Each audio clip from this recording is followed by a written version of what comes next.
So, hello everyone and welcome to our channel which is संभव. Yes, we can. Yes, सब कुछ संभव है, सब कुछ पॉसिबल है और जून में हम लोग करके दिखाने वाले हैं. ठीक है.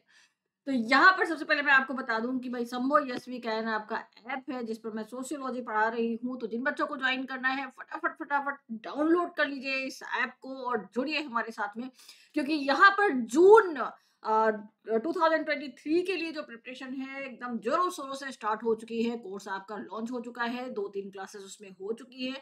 तो बिल्कुल भी लेट मत करिए. जो बच्चे आना चाहते हैं जितनी जल्दी हो सके संभव यस वी कैन ऐप को डाउनलोड करिए और हमारे साथ में जुड़ जाइए. तो कंप्लीट गाइडलाइन आपको मिलने वाली है. Tech subscription. यस, तो सब्सक्रिप्शन बिल्कुल फ्री जैसा ही है. इन ओनली 499 में आपको जो सब्सक्रिप्शन है वो मिल जाएगा बहुत आसानी से फॉर 4 मंथ. जब तक आपका एग्जाम नहीं हो जाता तब तक ही आपका चलता रहेगा चलता रहेगा. तो बिल्कुल मैं बार बार ये चीज कह रही हूँ कि पूरा का पूरा कोर्स आपको मिलने वाला है. कहीं भी आपको जाने की जरूरत नहीं है, कहीं भी आपको भटकने की जरूरत नहीं है. आपको रोज जो क्लासेस हैं वो मिलेंगे यहाँ पर विथ नोट्स. तो जुड़िए हमारे साथ में. और यहाँ पर हम बहुत बहुत इम्पोर्टेंट टॉपिक के बारे में आज बात करने वाले हैं, जो कि आपने पीवाईक्यूज में देखा होगा कि ग्लोबलाइजेशन से रिलेटेड जो क्वेश्चन है वो आए हुए हैं. थिंकर्स नेम पूछे जाते हैं और ग्लोबलाइजेशन के बारे में उससे रिलेटेड जो क्वेश्चन है वो हमें आते हुए दिखाई देते हैं. और हर बार के एग्जाम में, हर बार के पैटर्न में, हर बार के क्वेश्चन पेपर पे हमें ये जो टॉपिक है ये दिखाई पड़ते हैं. बहुत बहुत इंपॉर्टेंट टॉपिक है ग्लोबलाइजेशन का अगर देखा जाए तो ग्लोबलाइजेशन है क्या एक्चुअली. वैश्वीकरण समाजशास्त्रियों के अनुसार एक सतत प्रक्रिया है जिसमें समाज के आर्थिक, सांस्कृतिक, सामाजिक और राजनीतिक क्षेत्रों में परस्पर परिवर्तन हमें देखने को मिलता है. एक प्रक्रिया के रूप में इसमें राष्ट्रों, क्षेत्रों, समुदायों और यहाँ तक कि अलग अलग थलग दिखने वाले स्थानों के बीच इन पहलुओं का लगातार बढ़ता एकीकरण शामिल है. जिसको कहते हैं ना, ग्लोबलाइजेशन के चलते जो राष्ट्र, राज्य, समाज, देश, ये सब अलग थलग जो दिखाई पड़ते थे अभी तक, अब वो सब एक छत के नीचे एक ग्लोबल विलेज के रूप में पहचान अपनी बनाते हुए हमें दिखते हैं. सो अर्थव्यवस्था के संदर्भ में सबसे पहले हम जान लेते हैं. तो अर्थव्यवस्था के संदर्भ में अगर बात की जाए तो हम देखते हैं कि वैश्वीकरण दुनिया भर के सभी स्थानों को एक विश्व स्तर पर एकीकृत आर्थिक प्रणाली में शामिल करने के लिए पूंजीवाद के विस्तार को संदर्भित करता है. यानी कि पूंजीवाद का विस्तार करता है. सांस्कृतिक रूप से इसको अगर देखा जाए तो यह वैश्विक प्रसार और विचारों, मूल्य, मानदंडों, संस्कृति में तो यही शामिल है ना कि मूल्य है, मानदंड है, व्यवहार है, जीवन के तौर तरीके हैं और एकीकरण है. तो उन सभी को संदर्भित करने का कार्य करता है. राजनीतिक रूप से देखा जाए तो यह शासन के उन रूपों के विकास को संदर्भित करता है जो वैश्विक स्तर पर संचालित होते हैं. वैश्विक स्तर पर बहुत सारी संस्थाएं हैं, बहुत सारे संगठन हैं, तो वो भी हमें यहाँ पर दिखाई देते हैं जिनकी नीतियों और नियमों का सहकारी राष्ट्रों से पालन करने की अपेक्षा की जाती है. मतलब विभिन्न देश मिलकर के एक संगठन का निर्माण करते हैं और उससे रिलेटेड जो रूल्स एंड रेगुलेशन है उनको फॉलो करने का काम करते हैं. तो वैश्वीकरण के 3 प्रमुख पहलू तकनीकी विकास, संचार प्रौद्योगिकियों के वैश्विक एकीकरण और मीडिया के वैश्विक वितरण से प्रेरित होते हुए हमें दिखाई देते हैं. हमारी जो वैश्विक अर्थव्यवस्था रही है उसका इतिहास क्या रहा है, अगर इसको हम समाजशास्त्री परिप्रेक्ष्य में समझे तो कुछ समाजशास्त्री जैसे विलियम आई रॉबिन्सन है वैश्वीकरण को बहुत ही इंपॉर्टेंट है. देखिए, आप इस बार जो है रॉबर्टसन को पूछा गया है. अब जरूरी नहीं है कि हर बार रॉबर्टसन को ही पूछा जाएगा. बहुत सारे थिंकर्स हैं जो कि मैंने मेंशन किए हैं. अगली स्लाइड में आप देखिएगा, पूरा वीडियो देखिएगा. ऐसा नहीं है कि सिर्फ आपने एक स्लाइड देखी और थोड़ी सी बात सुनी और बंद कर दिया कि यार ऐसे ही है. यहाँ पर बहुत इंपॉर्टेंट चीजें मेंशन है, तो इसलिए बिल्कुल भी स्किप मत करिएगा. तो वैश्वीकरण को एक ऐसी प्रक्रिया के रूप में प्रस्तुत किया जाता है जो पूंजीवादी अर्थव्यवस्था के निर्माण के साथ शुरू हुई, जिसने मध्य युग में ही दुनिया के दूर के क्षेत्रों के बीच में संबंध स्थापित किए. वास्तव में रॉबिन्सन ने तर्क ये दिया कि क्योंकि एक पूंजीवादी अर्थव्यवस्था विकास और विस्तार पर आधारित होती है, एक वैश्वीकृत अर्थव्यवस्था पूंजीवाद का अपरिहार्य परिणाम है. वैश्वीकृत व्यवस्था, अर्थव्यवस्था पूंजीवाद का एक अपरिहार्य परिणाम हमें दिखाई देता है.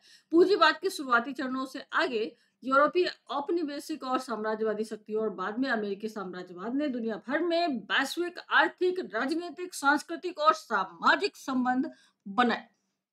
लेकिन इसके बावजूद 20वीं शताब्दी के मध्य तक विश्व अर्थव्यवस्था वास्तव में प्रतिस्पर्धी होने लगी और सहयोग करने वाली जो राष्ट्रीय अर्थव्यवस्थाएं होती हैं उनका संगठन और संकलन दिखाई देने लगी।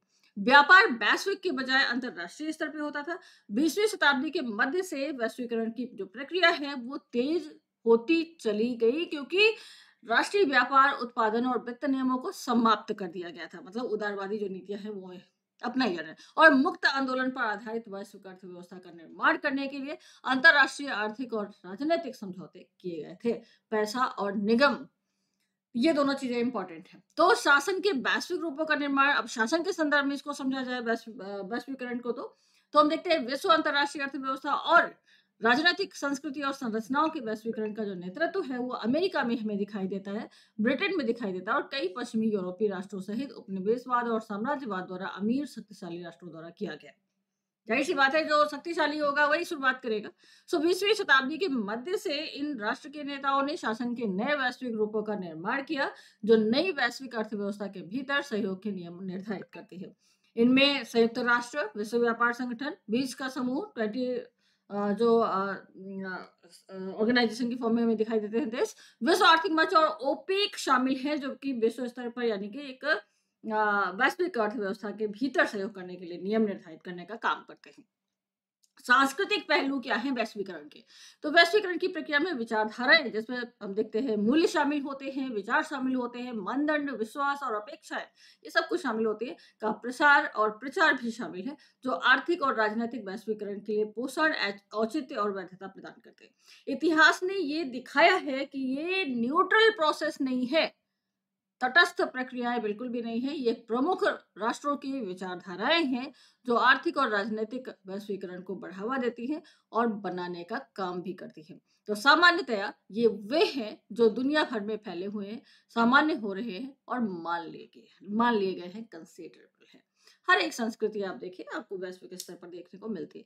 तो सांस्कृतिक वैश्वीकरण की प्रक्रिया मीडिया के जरिए उपभोक्ता वस्तुओं और पश्चिमी उपभोक्ता जीवन शैली के वितरण और खपत के माध्यम से होती है। जैसे हम देखते हैं एक देश का जो खान पान है, जो लाइफ स्टाइल है, जो कपड़े हैं, जो ब्रांडिंग है, वो दूसरे देश में भी आपको बहुत आसानी से मिल जाती है। तो अब हम ये नहीं कह सकते हैं कि भाई आपके देश में ये मिलता है, हमारे देश में ये नहीं मिलता है। हर जगह जो खान पान से लेकर के छोटी से छोटी चीजों से लेकर के बड़ी बड़ी चीजों तक जो सारी चीजें हैं वो अब हर जगह हमें दिखाई दे रही है वैश्वीकरण के चलते। तो यह विश्व स्तर पर एकीकृत संचार प्रणालियों जैसे सोशल मीडिया, दुनिया के अभिजात वर्ग, एलीट क्लास और उनकी जीवन शैली के अनुपात ही मीडिया कवरेज, व्यापार और अवकाश यात्रा के माध्यम से दुनिया भर में वैश्विक उतर से लोगों की आवाजाही और इन यात्रियों की अपेक्षाओं से प्रेरित है जो समाजों की मेजबानी करते हैं, जो कहीं ना कहीं एलीट क्लास के लोग हैं, जो कहीं ना कहीं क्या कहेंगे, रिप्रेजेंट करते हैं, है ना? तो वो उन सब की लाइफ स्टाइल, उन सब से रिलेटेड जो भी जीवन शैली है वो सब कुछ एक ही कहीं ना कहीं हमें एक मंच पर दिखाई देती है। तो सुविधाएं और अनुभव प्रदान करेगा जो उनके अपने सांस्कृतिक मानदंडों को दिखाता है। अब हम बात करते हैं यहाँ पर सबसे इंपॉर्टेंट चीज के बारे में, तो वो है इंट्रोडक्शन थिंकिंग अबाउट ग्लोबलाइजेशन। वो कौन कौन से थिंकर हैं जिन्होंने ग्लोबलाइजेशन के बारे में अपनी बात रखी हुई है। तो सबसे पहले थिंकर आते हैं इमैनुअल वोलस्टीन। इम्यूनल वोलस्टीन ने सिस्टमैटिक थिंकिंग के बारे में बात की। कॉन्सेप्चुअल थिंकिंग के बारे में बात करते हैं एंथनी गिडेंस। सोशियोलॉजिकल थिंकिंग के बारे में बात करते हैं Daniel castle. And transformational thinking के बारे में बात करते हैं डेविड हेल्डेन, एंथोनी मैक्रो। फिर उसके बाद में आता है स्पेक्टिकल थिंकिंग के बारे में बात करते हैं Paul Hurst and Graham Thomson. Spectral thinking के बारे में बात करते हैं Peter Deacon and Session. Positive thinking के बारे में बात करते हैं Thomas Friedman and Martin Wolf. And reformist thinking के बारे में बात करते हैं जोसेफ स्टैकलिस। एंड अभी खत्म नहीं हुआ है, अभी और आगे भी थिंक करें, बहुत इंपॉर्टेंट है। आज जब मैं पीवाईक्यूज करा रही थी अपने यूट्यूब सेशन में, तो मेरे दिमाग में यही चल रहा था कि ग्लोबलाइजेशन कितना इंपॉर्टेंट टॉपिक है, तो उससे रिलेटेड जो थिंकर्स हैं एटलीस्ट हमारे स्टूडेंट्स को पता होनी चाहिए। सो रेडिकल थिंकिंग जो है नाओमी क्लीन है, जॉर्ज मैनबिट है एंड सुबह कमांडेंट मार्क्यूस है। रिवोल्यूशनरी थिंकिंग है Michael Hardt and Antonio Negri. Cultural thinking दी हुई है अर्जुन पादुराई। एंड कंक्लूजन अगर देखा जाए तो री थिंकिंग जो है चल रही है ग्लोबलाइजेशन के बारे में। तो ये रहा आज आपका बहुत ही इम्पोर्टेंट सेशन, इम्पोर्टेंट वीडियो। बिल्कुल भी मिस मत करिएगा, सभी लोग देखिएगा। और साथ ही साथ में मैं ये ज़रूर कहूँगी कि इस चैनल को सब्सक्राइब किए बिना मत जाइएगा अगर आप सोशियोलॉजी के स्टूडेंट हैं तो। और यहाँ पर क्लासेस आपको डेली मिलेंगी, आपको 11 AM पर रोज़ क्लास मिलती है जिसमें आप पीवाईक्यू सॉल्व करते हैं या फिर कॉन्सेप्ट पढ़ते हैं। तो जुड़ जाइए हमारे साथ में। मिलते हैं हम लोग अपने नेक्स्ट सेशन में। Thank you everyone.